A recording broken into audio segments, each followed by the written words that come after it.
Hello, everybody, and welcome to OpenExO Live. Really great to be with you this evening for me or morning for you. Today we have Francisco Milagres, who's calling in from Brazil. And as you can see on the screen there, some amazing people coming up in the next 7 weeks. And so before we get Francisco on the stage, I do have a few words from some people within the community that they've shared about Francisco. And the first one comes from Mike Lingle, and he just said, Francisco is an experienced EXO consultant. I've worked with him on a variety of EXO sprints, and he's always knowledgeable, professional, and makes valuable contributions to every project. We have from Suman Sasmal, one of the key reasons why I like doing what I do is because of the community. It is people like Francisco Milagres within the OpenExO community who make it very special. A true ambassador, a great intellect, a perfect gentleman, and always ready to help. I find Francisco to be very valuable to the community. He is an inspiration. We then have from Eduardo, Francisco has been promoting the exponential mindset in Brazil in the last 4 to 5 years, and perhaps is the most well-known name in the country when you talk about exponential organizations. It was a pleasure to work with him and learn with him. And we have from Cesar Castro, and he just said, Francisco Milagres is a resilient, experienced, and knowledgeable exponential organizations colleague. I would love to work again with Francisco in future projects. And so there were so many people who have worked with Francisco over the years. So Francisco, welcome to OpenExO Live. How are things in Brazil today? Hi, Kevin. Hi, everyone. It's a pleasure to be here. As we were speaking just before the session, of course, we're stuck in town. I'm based now in Porto Alegre in the south. Hopefully, we can travel again pretty soon, but not as much as we traveled before, but so far so good. Everybody healthy and focus on creating a better future for everybody. Awesome, Francisco. So we always ask people right at the beginning, just to give a bit of background about Francisco Milagres. Where do you come from? What does your history look like? And then sort of drive that into how you became part of the OpenExO community. That's great, Kevin. So I was born in the state of Espírito Santo. That is a state between Bahia and Rio de Janeiro. That's pretty more well known for global groups. And I moved to São Paulo when I was 18 to study at university computer science and master's in computer science. So I served through a range of industries at the beginning of my career, especially with networking and cybersecurity. Then I moved to the consulting services at KPMG for a while, and then startups, venture capital, and travel a lot in different sectors. But since in about 6 years ago, I started working with startups, innovation, and then I jumped into ecosystems of exponential organizations and new content focus on EXO when I jumped into the content of Singularity University. Okay, so yeah, quite an amazing ride in a number of different industries. And so, what would you say is the biggest challenge to apply EXO methodologies in Brazil? So there are a number of challenges that I can list, Kevin, but one I think is global is because there is always aspect of culture, how we can adapt new methodologies, or you can understand that we need to adapt ourselves to survive in this rapidly changing world. So we always call this the immune system, how we can adapt ourselves in order to understand how we can adapt the corporations or startups to be kind of more resilient, more agile, and how we can respond to these challenges. But also one of the other challenges that we have here is, of course, the language. A lot of topics are written in English, and there is a challenge in how we can work with global mindset and with global content in English. Of course, is a challenge, and that's part of my work with other colleagues in the community here is trying to bring local content with local business cases and content also in Portuguese for Brazil. No, absolutely. So now, Francisco, I know you've worked on a number of initiatives, a number of sprints and other EXO initiatives. Is there sort of one initiative or project that you've been involved with that you'd like to share, and how it was really impacted an impactful project? There are dozens of initiatives from several industries, Kevin, that I can list now. But one that I think it's recently more impacted and I can bring more tangible assets near, it was Mobly. Mobly is a local company that is already listed, and they sell household items, decorations, and furniture online. We did that sprint with Mobly 2 years ago, and it was very, very challenging in the beginning to convince them. They were already a startup invested by a rocket from Germany, so they were very agile since the beginning. How can convince this company on investing on initiatives on the edge or maybe in the core to transform themselves? And it was very challenging to work with a very dynamic team that during this project, they moved to a new headquarters. So they decided to move to a new headquarters during this sprint, and at the same time starting their first brick and mortar store because they're only selling online items. So we could see that 2 years later, that's usually the challenge that we have, how we can see the outcomes of large sprints like this. And we could see that they already doubled 2 times the size since we have finished the sprint. They implement a lot of the initiatives, and they are listed in the Brazilian Stocks Exchange now with almost 1 billion reais in cash to invest in new projects. So I'm very happy to see that this generated a lot of impact, and also they could thrive a lot during these challenging times. Absolutely, Francisco. I can't actually believe that it's been 2 years since that Mobly sprint, and really so amazing to hear the outcomes, because as you say, generally you don't, those outcomes you see in time as things progress. But it's so great to hear that the initiatives have been launched, and the sprint process has been followed through. I can remember it was quite a tough one, like you say, with many challenges. But really good to hear that it's come out quite positively. Mm-hmm. And so in terms of current projects within the OpenExO community and beyond, what's happening for Francisco? Yeah, I think there is a brand new information that we are about to release the version of EXO Foundations in Portuguese. It was a kind of project that I could fill in my empty spots in my schedule. I did that pro bono because I know that's part of our activity as an ambassador, contributing to spread the word. And we are just about to release these. I'm on a fine tuning of adapting the content and reviewing some translations and putting up some final videos that I should record soon and upload.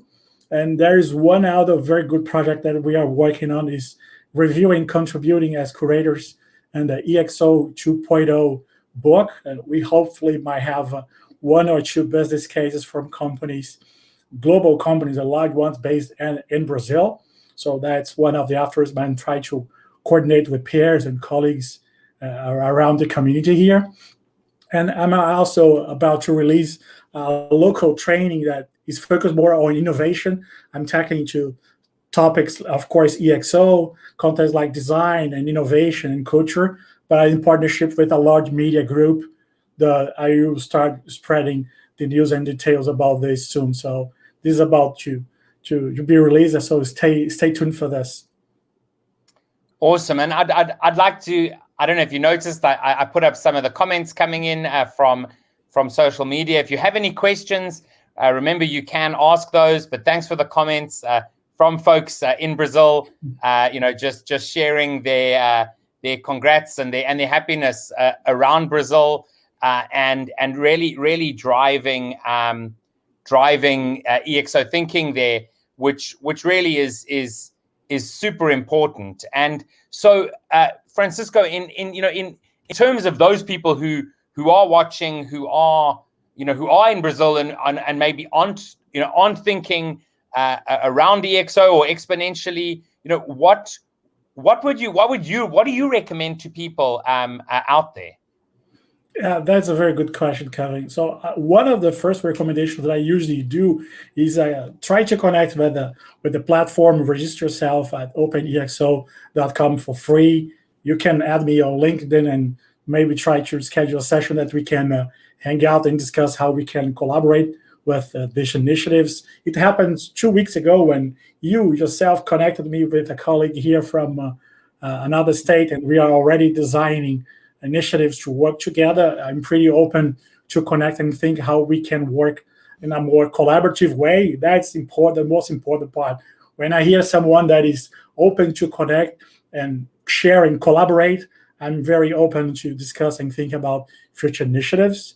And we hope to release soon the EXO Foundations in Portuguese.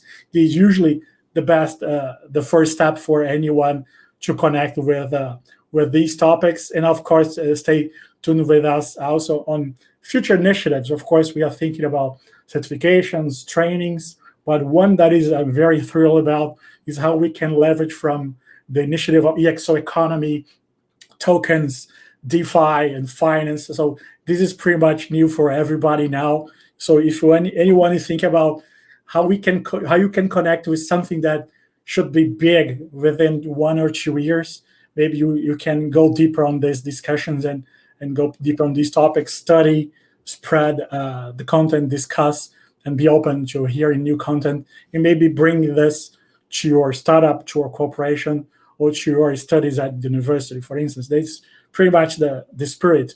Be able to collaborate and thinking how you can create the new wave of using these kind of technologies to change your life and to change the community.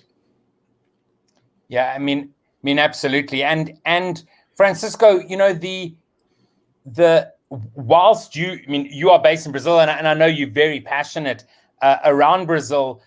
The one amazing thing about the OpenExO community is the fact that you generally working with a global sort of team, and I know you've worked on initiatives that have spanned the globe. So Yeah. What do you think it is about sort of working in that global community that really makes things alive, and how do you think we can get people in separate countries to see that? Because I really believe that's one of the real eye openers when it comes to what exponential can be. Mm-hmm. There's a very good question, Kevin, and there's a very good insight on this. I remember when we were planning to do a very large sprint at Visa. This is a public information here in Brazil, and we brought the majority of the team from global initiatives, and I was involved with at least two.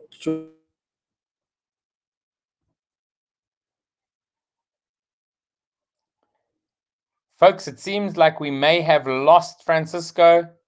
I'm going to try and remove him and bring him back.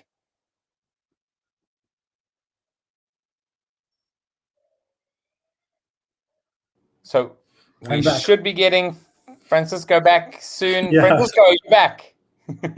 Yeah, I'm back. So as I was mentioning, Kevin, so when we were at Visa, we brought a global team with global mindset, where of course, when we are dealing with a specific industry in payments industry, we need to bring the cultural flavor, how we can connect with the local issues. We are bringing technologies, methodologies, but how we can bring the cultural aspect to help the customer to transform themselves. So transform the key people, the stakeholders from the company. So usually we know that the transform methodology and technology are key parts of this. But when you bring people to connect with other people in the teams, they must understand the culture, the way of doing, and how the end customer, will use their product or service. So when we created, for instance, a project recently at a large oil and gas company about a year ago in Houston, I remember that we saw 7 countries represented on our global team. And I was very happy to work with Kashif and a lot of team members across. So Kashif, we worked together for 9 weeks, speaking with him, I think even twice, 3 times a day during the whole week. And that difference of culture, mindset, different backgrounds, that I think it brings the most value for customers. Because the methodology, you can attend a training, you can read a book, but when you bring different cultures with different aspects and different experience that you bring to the table, it helps a lot for the customer to transform themselves. And usually for customers like we had here in Brazil, like Coteminas from the textile, I even today had meetings with the companies or with some of my team members.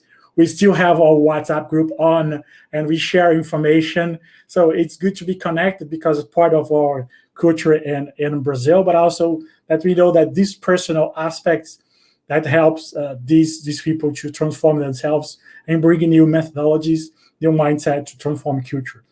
The technology itself will not do this for the future. No, absolutely, and it really is about mindset, right? And if you can show that diversity of thinking, which also then converges into similar thinking, I really do think that's an amazing part of what we have Yeah. within the community. And so, Francisco, in terms of moving forward, what is it that you are really excited about, in the coming sort of months and years? I know you mentioned around sort of the blockchain, tokenomics, DeFi, etc. But what is really exciting for you as we move through this year and hopefully post the pandemic? Yeah, there are 2 sectors that I'm very going deep in and studying, Kevin, because he's studying a lot. Because I know that telecom industry, internet media already suffered a lot of waves of transformation. But there are 2 sectors that I'm kind of very not connected, very more intimately, but connected with my background and also with one of my roles that I play is I'm advising a large healthcare plan as a board member in an advisory group here in Brazil. So I know that thinking about healthcare, health, technologies, sensing, this should be one of the leaps for the future because we still need to move forward through the waves of using telemedicine or images only through the pushes of the pandemics. We need a lot of information, data, and sensors to correlate with data to create a more preventive health instead of dealing with sickness. And the other wave, I'm looking to the agriculture sector. So I've been discussing with Kent, and we remember how impact. We can see some documentaries. Just saw a new one yesterday about the ocean and Netflix. So, and we see that if you don't focus on agriculture, nature, and how technologies and new mindset can help transform and take advantage of this new movement that we can help on transforming these 2 large industries of transforming the healthcare and not the sick care for the future of this industry, but also take a look at the nature and the agriculture sector. There is still a lot to take advantage from technologies for this new mindset. We will see a lot of good things in the future, but we need to take the leap forward in this and jump a few stages in order to keep the pace to help transforming these 2 large sectors. So you should hear soon some brand new information about these 1 or 2 sectors that I've been working on. That's fantastic. I mean, we have a number of people who who are really into the healthcare sector, and I really look forward to a future of healthcare because we actually don't have healthcare still to this day in many countries, and the agriculture sector is definitely one which needs a massive update. I mean, there are some interesting things that are out there. most agricultural improvements seem to always come from Holland, but yeah, it's very exciting sectors, and yeah, looking forward to seeing that. So, Francisco, to close out, anything you want to share with those who are watching as we close out today's OpenExO Live? That's very good insights. Okay, it's very good always to connect with you, Kevin. I remember that when we started this community, all in the beginning with 120, 300 people on a Google groups, we are just the beginning of this connection. We are now almost above 7,000 people. I don't know the specific number, but in Brazil, we are just starting. We are just following the wave. So if you're hearing this in English or maybe in Portuguese and we would like to connect, feel free to connect on specifics, any social media that you want. We can collaborate, think about how we can work together on this. I'm very open to collaborate and think how we can work together on this and maybe helping bringing new people to the community that can help us to be trained and prepared for even serve customers in Brazil. Because I usually mention that if we close deals with 2 sprints in Brazil, we will not be able to serve with Portuguese speakers because we do not have too much people certified and Portuguese speakers in Brazil. But there are opportunities for everybody to work, to collaborate, but also to work with global projects like I have been doing for the past year. So be ready, of course, to collaborate before, not be ready to jump in and make a lot of money in the short term, because that's part of the moving in the community, but be ready to learn a lot also. Awesome. Francisco, it's always fantastic chatting to you. Hopefully I can make my way to Brazil probably 2022, but yeah, would really love it. And yeah, we'll chat to you online again soon. Yeah, soon. So very happy to be here and to collaborating with a lot of initiatives, Kevin, and for everybody that's watching just live or recorded, feel free to connect, ask a question directly for me, and it's always a pleasure to collaborate with all of you. Awesome. Thanks, Francisco. See you soon. See you soon. Bye, folks. Bye-bye. So that was Francisco Milagres. Always great chatting to him from Brazil. And please do join us again next week for another installment. But if you are wanting to, you can join us right now at the EXO Economy 3rd birthday. It starts literally in a couple of minutes. If you're watching the recording of this, there'll be a recording of that too. So do join us at link.exos.2/3. That is the link I've just put in the chat. Looking forward to seeing you. Thank you very much, everybody, and see you again soon.